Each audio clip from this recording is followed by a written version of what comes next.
에휴, 저거는 안 하니까 저러지. 실제로 엄마한테 저러면 죽어. 이런 걸 이제 우리 엄마. 조카가 밤에 저를 지목했어요. 고모랑 놀래. 그리고 고모랑 잘래. 왜 나야? 몰라. 놀기 시작했는데 잠을 안 자는 거예요, 애가. 저는 원래 9시면 졸린 사람인데 나는 막 잠과 싸움을 하고 있는데 고모 안 돼! 힘내! 이래가지고 밤에 이제 그날 신나게 놀았죠. 어머, 왜 우리 집엔 그게 안 나와? 그러면은 6살, 5살 그럴 때였어요. 그거는 거기서 나온 만화는 7살이 될 때까지는 보면 안 되는 거야. 그러니까 그런 거를 틀어주면 이제 방송국 아저씨가 혼나. 그러니까 스케치하는 컵을 쓰는데 그거를 막 내리쳤어요. 이렇게 막 짜증나서 빵빵빵 쳤는데 이게 좀 찍힌 거예요. 물 마시다가 엄마 컵이 이렇게 됐어요. 이러면서 그래서 내가 엄마가 너 그날 엄마 화나게 해가지고 엄마가 화가 나서 이렇게 내리 찍어가지고 여기 이렇게 됐잖아요. 했더니 우리 애가 뭐라고 할게요? 뭐라고 했어요? 오 대박 잘못했어요. Guten Morgen. 안녕. 안녕. 안녕하세요. 우리 인터내셔널하게 시작해봤어요? 네. 여기는 지금 오후 2시가 넘었으니까. 네.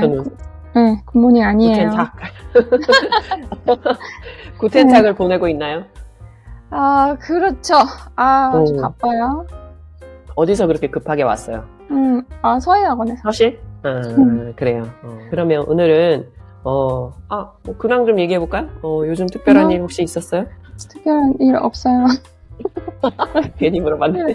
네, 특별한 일이 있을 게 없어요. 주말에 뭐 한 거 없어요? 지난 주말에. 연휴가 연달아 2번이 돼가지고 별로 특별히 한 일 없이 동네 산책하고 뭐 카페 가고. 애들하고 같이 산책해요? 남편하고. 로맨틱해. 애들은 애들대로 바빠요. 친구 만나러 가고. 그치, 이제 컸으니까. 산책만 하는 게 아니라 이제 뭐 동네 그 좋은 카페 지나가면서 저기 가보고 싶었다 하고 봐둔 데가 있으면 이제 같이 가자. 그런 거죠. 아직도 그런 걸 하는구나. 아직도라니. 계속 해야지. 생각해보니까 우리는 안 하거든요. 카페 가고 이런 거를. 남편이 카페를 안 좋아해요.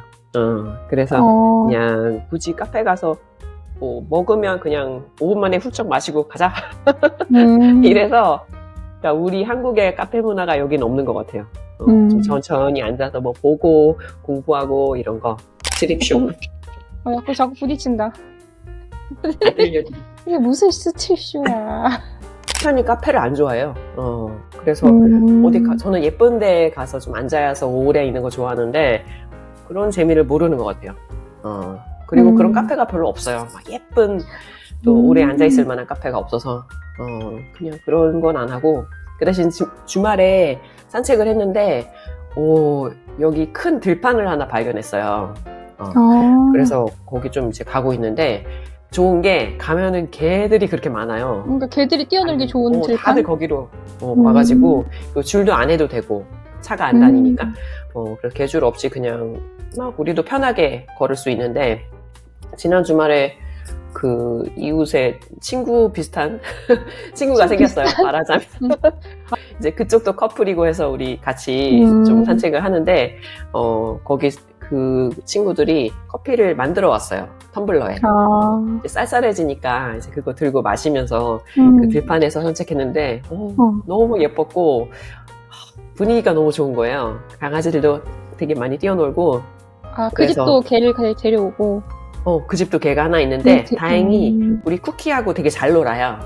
걔도 궁합이 있나 봐요. 그래서 이 둘은 사이즈도 비슷하고 노는 스타일도 좀 비슷하고 조금 와일드하게. 그래서 진짜 힘 쫙 빼놓기 좋아요.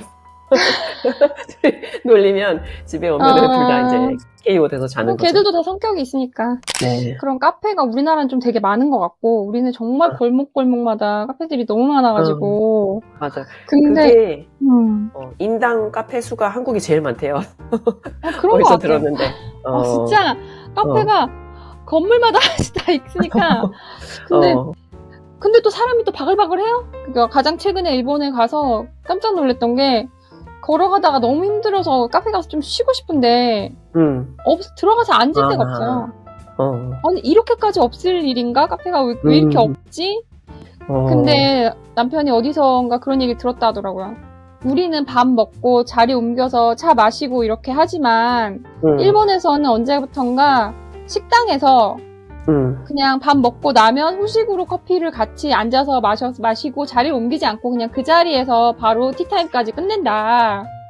그런 이제 그렇게 커피를 같이 파는 식당들이 많기 때문에 카페가 따로 있을 이유가 이제 별로 줄어들었다는 거죠. 그래서 그냥 그 흔한 스타벅스도 별로 안 보이는 거예요, 눈에. 진짜? 우리는 정말 뭐 몇 걸음만 가면 또 나오고 그렇죠. 또 나오는데. 동네에도 스타벅스 몇 개씩 있는데.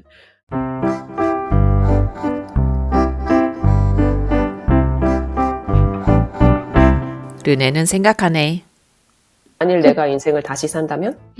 그때 가서 읽은 책. 네, 만일 내가 네, 인생을 이 다시 책이에요. 산다면. 그래요. 그거는 샀어요? 아니면 빌렸어요? 어떻게 이거는 구했어요? 남편이 예전에 사서 읽고 이제 읽어보라고 놔둔 책인데 그래서 읽어봤어요. 이제 이게 네. 원래 있던 책의 개정판? 한국 사람이 쓴 거예요? 네. 한국사 김혜남이라는 의사 이름 선생님인데 들어본 것 같아요. 네, 정신분석 전문의. 30년 전에 30살이 심리학에게 묻다고 되게 그때도 베스트셀러였는데 그것도 익숙한 이름인데?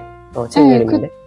그 책에 15년이 지난 후에 다시 약간 이렇게 더 넣고 좀 다시 손을 본 완결판 그래요? 인생의 교훈을 주려는 책들, 에세이들 많아서 이것도 그런 책인가 보다 하고서 봤는데 이 작가는 좀 특별하게 22년간 파킨슨 병을 앓고 있는 상태인 거예요. 의사인데. 그래요? 근데 그러면서도 의사활동을 할 수 있어요? 언제까진가는 했다 하더라고요. 근데 상태가 좀 안 좋아지면서는 그만뒀고 아주 심해지기 전까지는 계속 진료 보고 일상을 유지했다고. 그 책에서 이 책에서 이제 그런 과정들이 쭉 나와 있어요. 아픈 사람이 있었구나 이런 생각이 많이 들진 않고 그냥 인생 선배가 교훈을 주는 책. 내가 젊었을 때 이런 생각을 했지. 지금 내가 그때 이런 걸 알았더라면. 그러니까 만일 내가 인생을 다시 산다면 이렇게 해보고 싶다. 이때는 이렇게 할 걸. 너무 열심히 일하지 말 걸. 이런 네. 그런 여러 가지들. 그러니까 이제 막 40이 된 사람들에게 전해주고 싶은 이야기. 그런 챕터도 있고. 그러니까 40살에 알았더라면 더 좋았을 것들. 이런 것들을 정리해 놓은 책이에요. 좀 더 30대에 읽었으면 좋지 않았을까? 이런 생각이 들더라고요. 30대에 젊었을 때. 40쯤 되면은 이 정도는 알지 않을까? 이런 생각. 그리고 20살이 읽으면 또 안 될 것 같은 게 너무 열심히 일하지 말아라. 이거는 너무 잘하려고 하거나 너무 희생적으로 이 사람이 자기 일을 하면서 가정 애들도 키우고 또 시어머니도 모시고 그러면서 되게 이제 모든 일을 다 잘하려고 완벽주의 성향으로 그렇게 살아왔는데 이제 그게 아프고 보니까 그러지 말걸 너무 그렇게 잘하려고 아등바등 그렇게 살지는 말걸 좀 그래요. 여유로운 마음을 가지고 살았으면 좋지 않았을까. 막 어쩔 수 없어요. 거의 한 10년, 애 한 명당 10년 정도는 엄마의 인생을 갈아 넣어야 되거든요. 아니면 그걸 대신해줄 누군가가 있어야 돼요. 엄마든 엄마가 아닌 누군가든. 아빠가 될 수도 있어요? 아빠가 완전히 대체해줄 수는 없는 것 같아요. 그래요? 한계가 있어요. 아빠도 최선의 노력을 다 해도 엄마가 할 수 있는 거 아빠가 못하는 게 분명히 있고. 근데 할머니는 어느 정도, 내 생각에 할머니 한 70-80% 엄마를 대신할 수 있다고 생각해요. 네, 할머니 엄마 해봤으니까. 지금 갑자기 웃겼던 게 제가 서울에 갔었잖아요. 그때 저희 엄마, 그러니까 저의 조카를 저희 엄마, 즉 조카의 할머니가 많이 봐주시는데 그걸 보면서 근데 할아버지는 손가락을 안 하세요. 그래서 왜 그럴까 도대체. 근데 이제 할아버지는 우리 때도, 그러니까 내가 어렸을 때도 안 하셨고 이제 엄마는 항상 하던 거니까 이제 익숙한 거죠. 저는 네. 조카 보는 것도 잠깐 봐서 제가 그거 가지고 얘기하기는 좀 엄마들한테 미안하지만 쉽지 않더라고요 진짜. 뭐 잠깐 뭐 한두 시간 놀아주는 거지. 놀아주는 거는 괜찮은데 한 번은 이제 여행 가서 밤에 늦게까지 이제 애를 보게 됐는데 조카가 밤에 저를 지목했어요. 고모랑 놀래. 그리고 고모랑 어머. 잘래. 아, 왜 나야? 몰라. 근데 하여튼 당첨이 돼서 같이 이제 거실에서 요 깔아놓고 막 놀고 놀기 시작했는데 잠을 안 자는 거예요 애가. 저는 원래 9시면 졸린 사람인데 그래가지고 오랜만이니까 열심히 놀아줬죠. 막 10시, 11시 됐는데 안 자 애가. 그래서 이게 진짜 쉽지 않구나. 나는 막 잠과 싸움을 하고 있는데 어머 안 돼! 힘내! 이래가지고 밤에 이제 그날 신나게 놀았죠. 아무튼 애기 봐주는 게 쉽지가 않아요. 그리고 마지막에 이 작가가 이 개정판이 나오기 전 편에서 자기가 그걸 썼대요. 버킷리스트를 책에 후기에 써놨더라고요. 그리고 이 책을 쓰면서 이제 시간이 많이 지났으니까 그동안 내가 그 버킷리스트를 몇 개를 이루었나 또 그 결과를 여기다가 이제 뒷부분에 적어놨더라고요.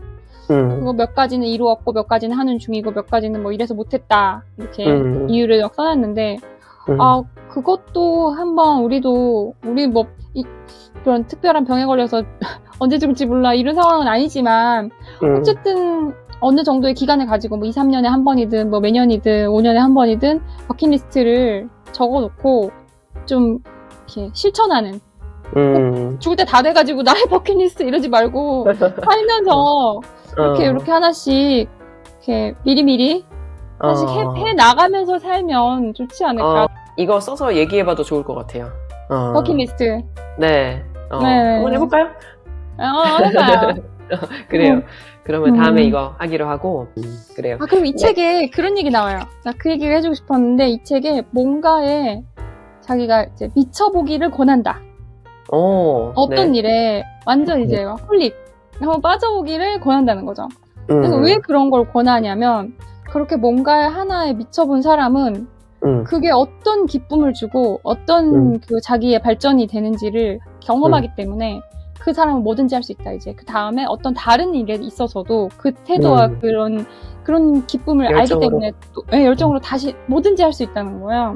근데 그거를 언제 느꼈냐면 내가 서예를 공부할 때 남들이 정말 이해할 수 없는 그런 열정으로 모든 우리 서실에 아무도 이해할 수 없었어요.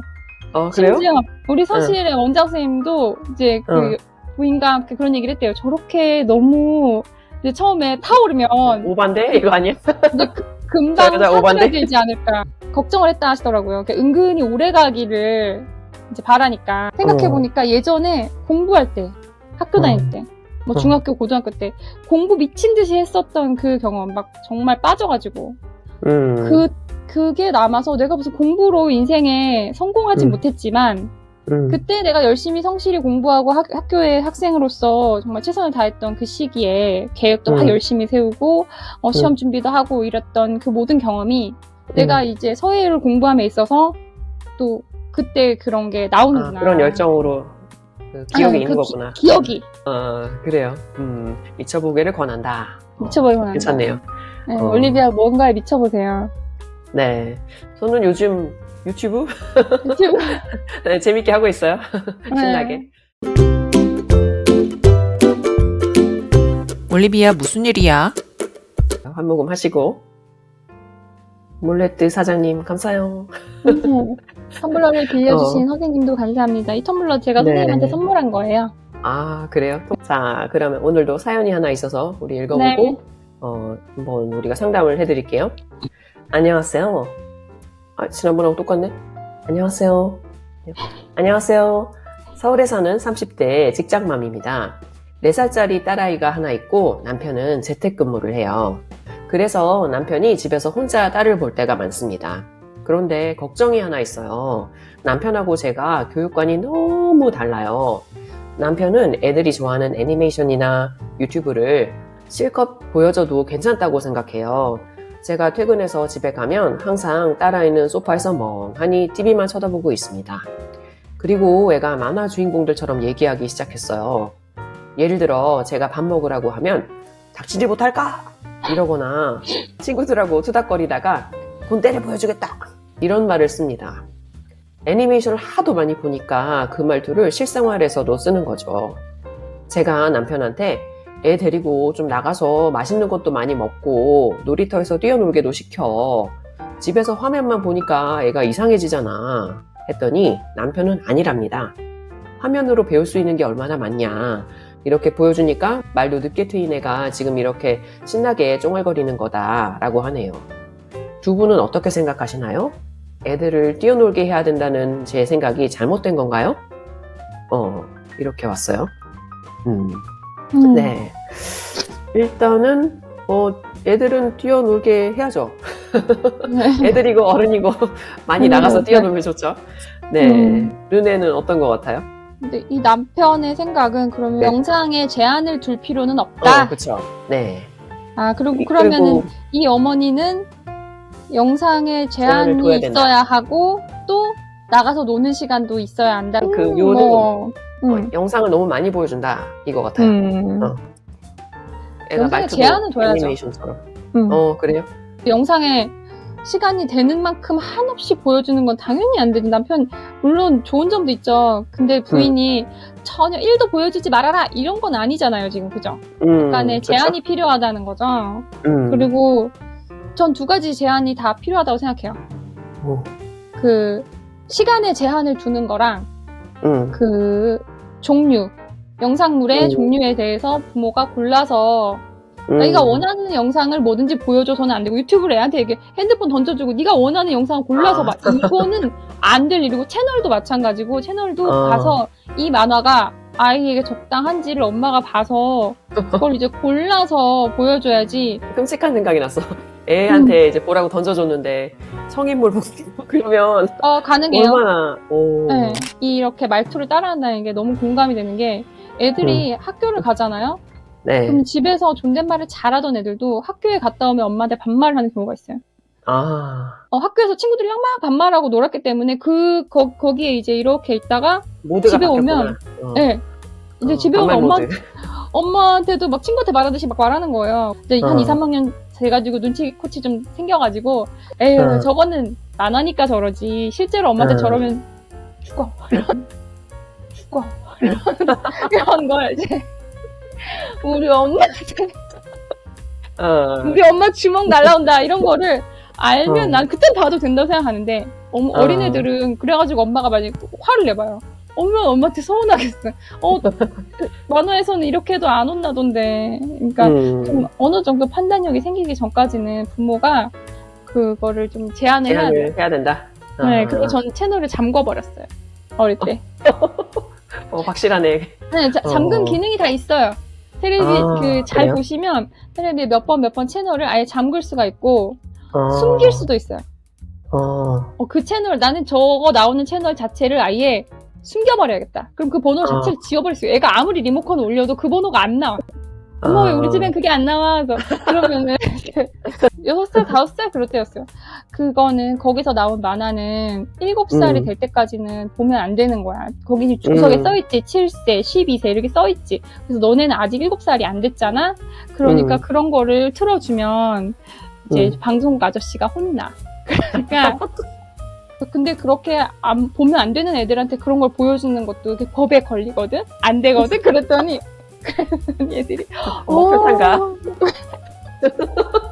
그럼 믿더라고요. 저는 좀 다르게 접근을 했거든요, 이거를. 그러니까 아빠가 시간이 많고 같이 많이 놀아줄 수 있으면 당연히 최고죠. 근데 여기 보니까 남편이 집에서 일을 한다고 했어요. 그렇죠. 그러니까 자기 일도 있고 애도 봐야 되는데 둘 다 할 수 없잖아요. 그러니까 일단 뭘 틀어주는 것 같아요. 그래서 이럴 때는 어쩔 수 없다. 제 생각에는 이럴 때는 좀 교육적인 걸로 물론 틀어줘야겠죠. 영상물을 골라서 보여주자. 좀 이제 감시도 해야겠지만 그리고 엄마 입장에서, 엄마는 지금 육아에 적극적으로 더 많이 참여하지 않는 것 같은데, 여기 보니까 그런 입장에서 이렇게 해라 저렇게 해라 얘기만 하는 거는 조금 아니지 않나. 네, 제가 직접 일을 하는 건 아빠니까 아빠한테 좀 더 많이 맡겨야 된다. 제가 조카 보면서도 느낀 건데 진짜 보는 대로 말을 하더라고요. 그러니까 우리가 실생활에서 쓰지 않는 그런 투의 말을 이제 아마 어린애니까 이렇게 적절하지 않게 한 80% 적절하게 쓸 때도 있는 것 같은 게, 예를 들어서 아빠가 이제 퇴근해서 왔어요.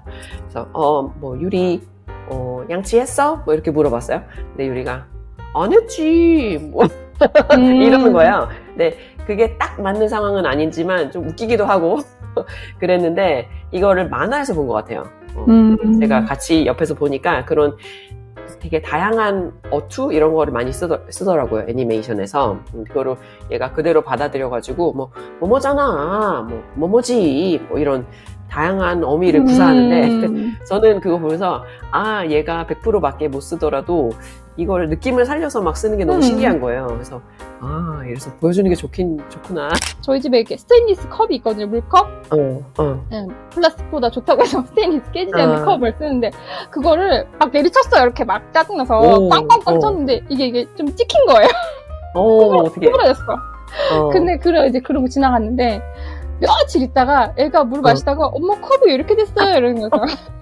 그래서 내가 엄마가 너 그날 엄마 화나게 해가지고 엄마가 화가 나서 이렇게 내리 찍어가지고 여기 이렇게 됐잖아요. 했더니 우리 애가 뭐라고 할게요? 뭐라고 했어요? 오, 대박, 잘못했어요. 그 힘으로 날 칠 수도 있구나. 이렇게 생각한 거 아니야? 오, 대박 이러더니 난 대박하고 나서 뒤에 뭐 엄마 힘 세다 뭐 이런 말이 나올 줄 알았는데 잘못했어요 그러는 거예요. 되게 진지하게. 엄마가 진짜 화 많이 났구나라는 거를 이제 그때 깨달았나 봐요. 그날은 몰랐고, 버킷리스트에 그런 것도 있어요. 맛있는 음식을 만들어서 대접하기, 좋은 사람들에게.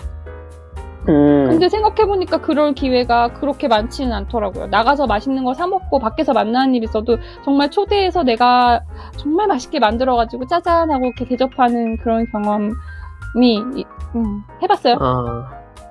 그거 그냥 손님 올 때 몇 번 해봤는데 저는 그게 막 리스트에 올릴 만한 건 저한테는 아니에요, 지금.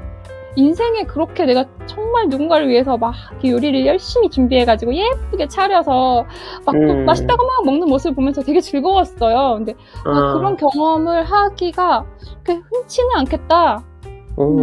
그래요. 나중에 올리비아가 한국에 오면 제가 또 맛있는 거 해가지고 대접할게요. 우리 집에 놀러 와요. 놀러는 가고 싶은데 귀찮게 하고 싶지 않아요. 전 제가 요리를 너무 싫어하기 때문에. 그게 즐거움인 사람도 있으니까 요리를 해서 이렇게 같이 먹는 거죠. 즐겁다면 뭐 즐겁게 해줄 수 있어요. 많이 먹어줄 수 있는데. 요리를 좀 해.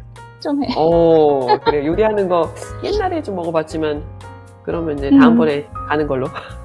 그래요. 네, 그럼 다음 시간에 우리 버킷리스트 가지고 만나요. 그래요. 오늘 잘 보내요. 안녕.